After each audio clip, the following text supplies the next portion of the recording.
नमस्कार दिव्यांग मित्र मैत्रिणींनो, दिव्यांगांचा आवाज बोलानुभवाच्या या चॅनलमध्ये मी ओमकेश आपल्या सर्वांचं सहर्ष स्वागत करतो।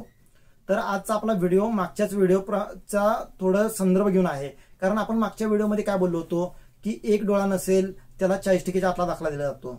दुसरी गोष्ट म्हणजे कानाने थोडं कमी ऐकू येतं त्याला सुद्धा 40% आतला दाखला दिला जातो वगैरे वगैरे। ह्या तीन प्रकारांच्या बाबतीत आपण बोललो होतो, मुकबधीर वगैरे।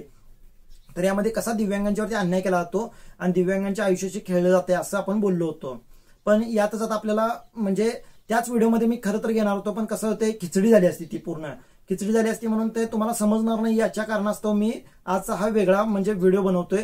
आणि ते त्यात दुसरी गोष्ट म्हणजे दुसरी बाजू पण ही की ते जवळपास 20 ते 25 मिनिटाचा व्हिडिओ झाला होता तो, तर त्याच्यामुळे खूप वेळ बघणं किंवा खूप वेळ तो व्हिडिओ मोठा असला की कंटाळवाणा होतो, त्याच्यामुळे आपण आजचा हा व्हिडिओ वेगळा बनवतोय। तर जे काही अजून दिव्यांगांच्यावरती कसा अन्याय केला जातोय किंवा दिव्यांगांच्या वरती कसं भेदभाव केला जातात त्याच्यावरती आपण आज पण बोलणार आहोत।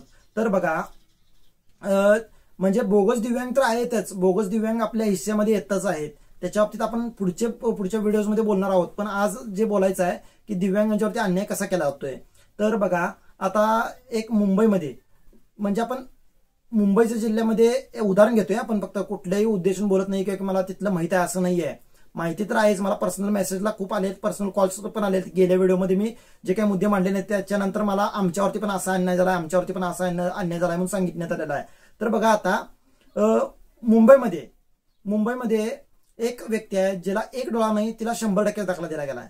आणि एक व्यक्ती अशी आहे जी लो विजन आहे, लो विजनचा तिला दाखला दिला गेलाय। आणि ज्या व्यक्तीला अक्षरशः आपल्या समोर एक 2-4 फुटावरती सुद्धा व्यक्ती आपल्या कोण उभी राहिली आहे ती सुद्धा समजत नाही, जोपर्यंत त्या व्यक्तीने आपल्याला स्पर्श केलेला समजत नाही, स्पर्श करत नाही किंवा बोलत नाही, आपल्या आवाज त्यांच्या तोंडातून आवाज येत नाही, तोपर्यंत ती व्यक्ती कोण आहे हे समजत नाही। त्या व्यक्तीला मात्र 90% दाखला दिला गेला आहे।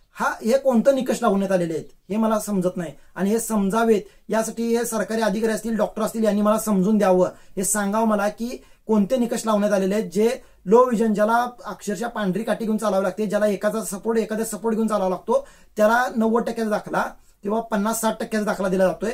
आणि ज्या व्यक्तीला एक डोळा आहे त्या व्यक्तीला मात्र 100% दाखला दिला जातोय। मागच्या व्हिडिओमध्ये मी बोललोय, खरंच आहे ते की एक डोळा नसणाऱ्याला 40% आतला सुद्धा दाखला दिला गेलेला आहे, हे सुद्धा काही जिल्ह्यांमध्ये होतंय। पण इथं दुसरी बाजू सुद्धा नाण्याची समजावून सांगतोय मी, दुसरी बाजू ही सांगतोय। आता दुसरीकडे बघा, म्हणजे हे डोळ्याचं झालं। आता दुसरीकडे नाशिक या जिल्ह्यामध्ये, म्हणजे आपण एक उदाहरण घेतोय, तुम्ही लगेच त्याचा रिसर्च करायला जाचिला तर तसं नाही आहे, पण मी म्हणजे त्यांची आयडेंटिटी लपवण्यासाठी मी जिल्हे बदलून सांगतोय। तर नाशिक या जिल्ह्यामध्ये 2 लेडीज आहेत, एका लेडीजला म्हणजे दोन्ही लेडीज त्याच एजच्या आहेत, म्हणजे जवळपास 40-45च्या एजच्या आहेत त्या व्यक्ती लेडीज। आणि त्या एका लेडीजला म्हणजे दोन्ही लेडीजला राईट हँडला प्रॉब्लेम आहे, राईट हँडने ते प्रोसेस व्यवस्थित करू शकत नाहीत किंवा कामं फास्ट करू शकत नाहीत। पण तिथं बघा, एका लेडीजला दोन्ही लेडीज त्या एकाच वेळेला किंवा सर्टिफिकेट काढायला गेल्यानंतर त्यांना दोन्ही लेडीजला एकच प्रश्न विचारला जातो, चेकअप तर त्यांचं होतच नाही किंवा चेकअप केलं जात नाही किंवा चेकअप नॉर्मल चेकअप केलं जातं। आणि तिथं दोन्ही लेडीजला विचारलं जातं की तुम्ही जॉब करता का, त्यातली एक लेडीज म्हणते जॉब करते, एक लेडीज म्हणते जॉब करत नाही मी। तर त्या जॉब करणाऱ्या लेडीजला 40% दाखला दिला जातो आणि जॉब करत नाही त्या लेडीजला 32 ते 35% दाखला दिला जातो। तर हे का, हे कोणत्या निकषाखाली, म्हणजे जॉब असेल त्या व्यक्तीला जास्ती वाढवून दिला जाणार दाखला आणि ज्या व्यक्ती जॉब करत नाही त्या व्यक्तीला कमी पर्सेंटेज दिले जाणार, असं काय आहे का, ही गोष्ट सांगितलं पाहिजे। आता बीडचं घ्या उदाहरण, बीड जिल्ह्याचं उदाहरण। बीड जिल्ह्यामध्ये 2 अस्थिव्यंग आहेत, जे लहान मुलं जसं रांगतं ना, लहान मुलं जसं रांगतं तसं रांगतायत, फक्त एज डिफरन्स दोन्ही, एकाच एज आहे 50 ते 55 मधलं आणि एकाच एज आहे 27 ते 30 मधलं। तर एका 27 ते 30 व्यक्तीचं एज आहे त्या व्यक्तीला पर्सेंटेज दिले गेलेले आहे 60%चं, आणि जी 50 ते 55 एज आहे त्या व्यक्तीला दिले गेले सर्टिफिकेट दिले गेले किंवा पर्सेंटेज दिले गेले 90 ते 95%चं। तर हे का, हे कोणते निकष आहेत, याच्यात कोणतं निकष लावले किंवा याच्यात नियमावली कोणती लावली जे दोघांच्यात भेदभाव करण्यात आले। किंवा इकडे मुंबईमध्ये आता बघा, सांगली आणि कोल्हापूरमध्ये तसंच लो विजन आहे, दोघांना पण लो विजन सेमच आहे, पण एकाला दिले 100% दाखला आणि एकाला दिले 90% दाखला। तर हे असं का, दोघांना पण तेच निकष द्या ना, दोघांना 100 तर 100 द्या, दोघांना 90 तर 90 द्या, असं का केला जातात, भेदभाव केले जातात। तर या भेदभावावरती माझा आक्षेप आहे, किंवा या भेदभावावरती हे डॉक्टर जे काही मनमानी कारभार करतायत किंवा जे काही संबंधित अधिकारी असतील किंवा संबंधित तिथले जे काही पर्सेंटेज ठरवणारे असतील ते पर्सेंटेज ठरवणाऱ्यांनी योग्य ती कारवाई करावी की योग्य ते नियम 2-4 रुपये जर घेत असाल किंवा कोणाच्या दबावाखाली जर हे पर्सेंटेज असे देत असाल तरी असे दिले गेले नसले पाहिजेत. माझं हे म्हणणं आहे की समान न्याय दिला गेला पाहिजे.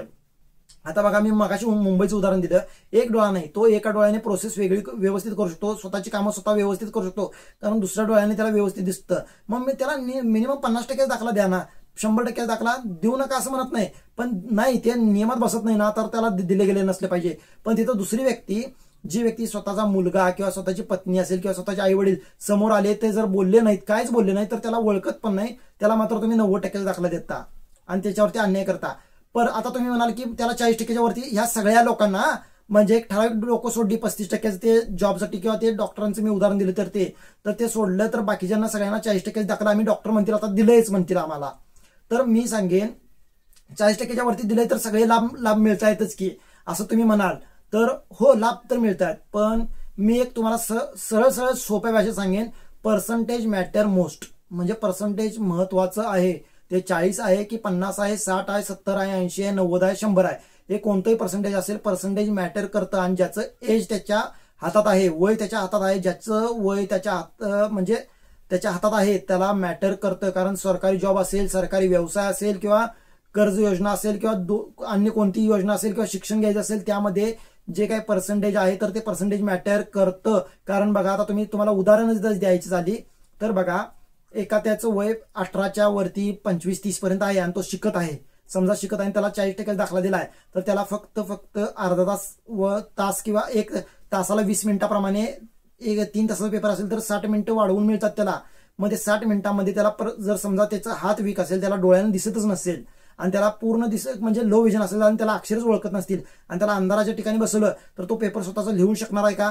जर त्याला 75% वरती किंवा 65% वरती जर दाखला त्याला मिळाला तर तो रायटर घेऊन बसू शकतो आणि तो त्याला जे हवं ते क्वालिफिकेशन करू शकतो. हे पहिलं उदाहरण झालं. दुसरं उदाहरण, तो नोकरीसाठी प्रयत्न करत असेल तर त्या नोकरीसाठी प्रयत्न करत असताना त्याला जर पर्सेंटेज त्याच्यावरती अन्याय झाला असेल, त्याला 40% दाखला दिला असेल किंवा त्याचं पर्सेंटेज त्याचा निघत असेल 75च्या वरती आणि त्याला जर पर्सेंटेज कमी दिला असेल तर तो रायटर घेऊन जाऊ शकत नाही. मग त्याला ते कॉम्प्युटरवरती काय पेपर सोडवणार आहे, तो तिथं बसूनच यायला पाहिजे. मग तो सरकारी जॉबपासून वंचित राहू शकतो. त्याला येतंय सगळे उत्तर येतात, त्याने सगळा अभ्यास केलाय, पण त्याला जर तिथं हातच मिळत नसतील तर तो काय करणार आहे, किंवा त्याला तिथं जर डोळेच मिळत नसतील तर तो काय करणार आहे. हे झालं पहिलं उदाहरण. दुसरं उदाहरण, आता समजा त्याला अस्थिव्यंगचं तुम्ही म्हणताय की एकाला 100% दिले, म्हणजे तुम्ही म्हणताय, मी म्हणतोय, तुम्ही म्हणत नाही आहात, पण एकाला दिले 100% दाखला आणि एकाला दिले 65च्या आत 60% दाखला, मग तो रायटर घेऊ शकत नाही. मग त्याला एकट्यालाच तिथं जावं लागेल किंवा त्याला एकट्यालाच तिथं पेपर द्यावा लागेल. मग त्याचा हात पण थोडे वीक असतील किंवा बाकीच्या गोष्टी असतील तर तो पेपर कसा सोडवणार आहे. किंवा त्याला नोकरीमध्ये प्राधान्य पहिला 100% देणार किंवा 5% ज्या कॅटेगरी तुमची निघतात तर त्या कॅटेगरीनुसार तिथं अन्याय होतोय. आता दुसरी गोष्ट, लेडीजचं सांगतो. आता मी लेडीज जर जॉब करणार नाहीत म्हणूया आपण किंवा काय करणार नाहीत म्हणूया, त्या 2 लेडीजचं आपण उदाहरण घेतलं होतं. तर त्या एका लेडीजनं नोकरी करते म्हटलं तर तिला 40% दाखला दिला, पण ती प्रायव्हेट नोकरी करते की सरकारी नोकरी करते याचा विचारला का तुम्ही? बरं, ती कॅपेबल आहे का, म्हणजे ती खरोखरच त्या नियमांमध्ये बसते का? तिला 40% दाखला दिलंय तर ती खरोखरच नियमांमध्ये बसते का?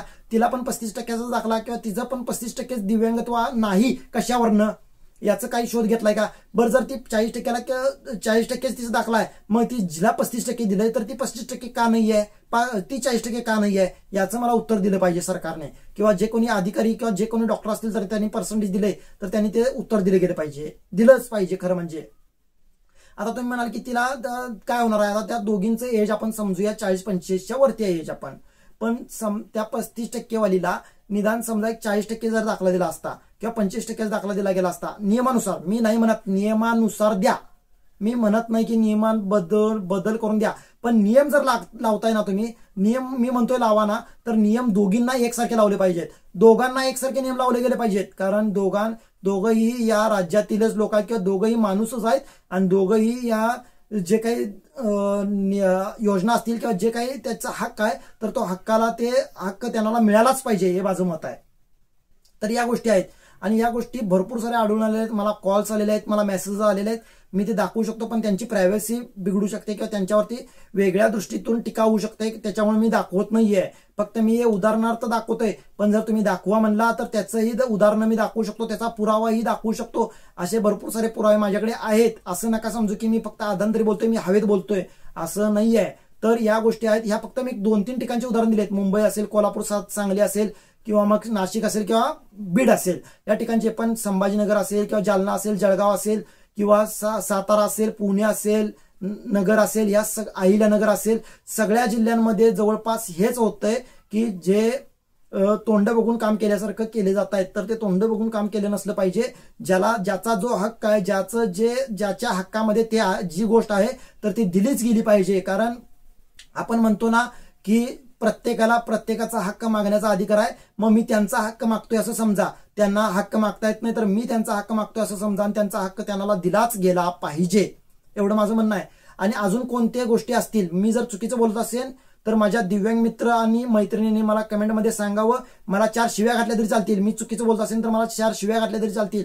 पण जर मी खरं बोलत असेल तर त्याला रिॲक्शन ही आलीच पाहिजे. म्हणजे खरं बोलत असेल तर तुम्ही नक्की मला कमेंटमध्ये सांगा की तू मित्रा खरं बोलतोयस किंवा तू चुकीचं बोलतोयस. या गोष्टी सांगितल्या पाहिजे. आणि तुमच्यावरतीही अन्याय होत असेल तर तुम्ही माझ्यापर्यंत नक्की तुमचे भावना व्यक्त करा. तुमच्या ज्या काही गोष्टी असतील तर त्या व्यक्त व्हा, ही एवढीच विनंती करतो.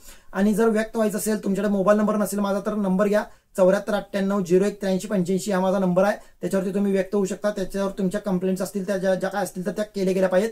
आणि अजून एक उदाहरण म्हणजे हे तर सांगितलं, आता रिअल मध्ये सांगतो. ह्या फक्त मी ह्याच्यामध्ये सांगितलं होतं. मुंबईमध्ये 2 व्यक्ती आहेत. म्हणजे माझ्या ओळखीतली एक व्यक्ती आहे, तिला अक्षरशः काहीच दिसत नाही. जवळपास 90% 95% वरती दिसत नाही, पण तिला 90% पर्सेंटेज दिलेला आहे लो विजन मध्ये काय. आणि दुसरी व्यक्ती एक डोळा नाही आहे, तिला 100% दाखल दिला गेला आहे. आता दुसरी व्यक्ती एक कुठलं बरं, नगरची आहे एक व्यक्ती, 2 व्यक्ती आहेत नगरच्या. तिचा त्या व्यक्तीचं म्हणजे त्या ओळखीच्या आहेत, दोघे लेडीज आहेत. तर त्या दोघे लेडीज ओळखीच्या आहेत स्वतः. तर त्या लेडीजला एक हात पूर्ण वीक आहे तिचा, त्या लेडीजचा पूर्ण वीक आहे आणि कानाला पण थोडं कमी ऐकू येतं. आणि तिला मात्र 30% दाखला दिला गेलाय. आणि दुसरी तीच व्यक्ती आहे जी व्यक्ती तेवढंच प्रॉब्लेम आहे, म्हणजे फक्त हाताचा प्रॉब्लेम आहे, तर तिला 40% दाखला दिला गेला आणि सरकारी जॉब सुद्धा त्या व्यक्तीला मिळायला गेलेला आहे. तर हेच बोगस म्हणायचं ना, हेच बोगसगिरी चालू आहे. तर या बोगसगिरी ही संपवली गेली पाहिजे. परत अजून एक म्हणजे दोघंही व्हीलचेअरवरती आहेत. एका इथं आणि त्या एका व्यक्तीला दिले 100% दाखला आणि एकाला गेले 65% दाखला. पण ते 65% आता तुम्ही म्हणाल की 65% तर दिले ना, 40% आत तर दिलं नाही. तर त्या 65% दाखला दिला गेल्यामुळे त्या व्यक्तीला व्हीलचेअर असेल किंवा इलेक्ट्रिक स्कूटी असेल किंवा इलेक्ट्रिक ती जी काही सायकल आहे तर ते मिळवण्यासाठी त्रास होतोय किंवा मिळत नाहीये. कारण का नियम सांगतात 100% ज्याचं 100% दाखला आहे त्याला पहिलं प्राधान्य दिलं जाईल. त्यांची लिस्ट संपेल त्यानंतरच तो 65% किंवा त्या 100% आतल्यांना दाखला दिला जाईल. मग हे अन्याय होत आहेत. आता बघा, मग ज्या लेडीजचं सांगितलं मी, एकीला तर सरकारी जॉब मिळाला, पण दुसरीला त्या जे 30 किंवा 35% दाखला ज्या व्यक्तीला मिळालाय त्याला साधे एसटी प्रवासामध्ये सुद्धा सूट मिळत नाहीये. मग त्या सर्टिफिकेटचा फायदा काय? आता ती बरोबर आहे, ती सरकारी जॉब करू शकणार नाहीये किंवा त्याला शिक्षण घेणार नाहीये, हे बरोबर आहे. पण एसटी प्रवासात तर तिला सूट मिळावं. प्रत्येकाची परिस्थिती चांगली असते असं नाहीये. मग तिला एसटी प्रवासात साधं सूट मिळालं असतं किंवा बाकीच्या ज्या काही गोष्टी आहेत तर त्यामध्ये तिला मिळालं असतं तर बरं झालं असतं ना. तेवढाच त्या व्यक्तीला लाभ मिळाला असता, तेवढ्याच त्या व्यक्तीला हक्काच्या ज्या काही गोष्टी आहेत तर त्या मिळाल्या असत्या. पेन्शन पण मिळू शकत नाही त्या व्यक्तीला आता, कारण 30% आतला दाखला आहे. तर हेच मला सांगायचं होतं. आणि व्हिडिओ आज पण मोठा होतोय, पण ही जी उदाहरणं आहेत तर ती दिलीच गेली पाहिजेत. आणि यांच्यावरती जे काही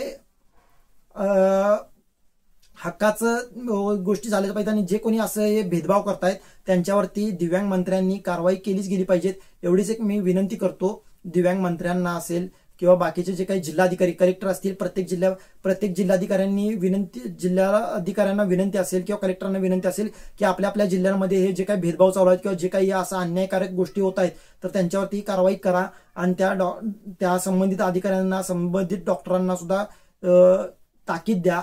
मी म्हणत नाही की प्रशासन करा, पण ताकीद द्या आणि त्यांना सांगा की जर पेशंट आपल्या समोर येत असेल किंवा पर्सेंटेज दिव्यांग प्रमाणपत्र घ्यायला येत असेल तर त्या दोघांनाही एकाच नजरेतून, एकाच चष्म्यातून बघितलं पाहिजे आणि दोघांना एकाच चष्म्यात बघून एकाच चष्म्यातून त्यांना निर्णय दिला गेला पाहिजे. एवढीच मला एक विनंती करायची होती सगळ्या कलेक्टरना, जे काही जिल्हे आहेत, जे काही जिल्हाधिकारी आहेत, सगळ्या तहसीलदार असतील, या सगळ्यांना विनंती करायची होती की तुम्ही संबंधित तुमच्या डॉक्टरांना सांगा, संबंधित अधिकाऱ्यांना सांगा आणि त्यांच्यावरती सगळ्यांना हक्क मिळवून देण्यासाठी प्रयत्न करा. कारण आपलं राज्य हक्क मिळवून देण्यासाठीच एक प्रथम दर्जाचं राज्य आपण मानतो. तसंच ते त्याचं म्हणजे प्रतीचे आपल्याला येऊ दे, हीच एक विनंती करतो आणि थांबतो. जय महाराष्ट्र, जय दिव्य.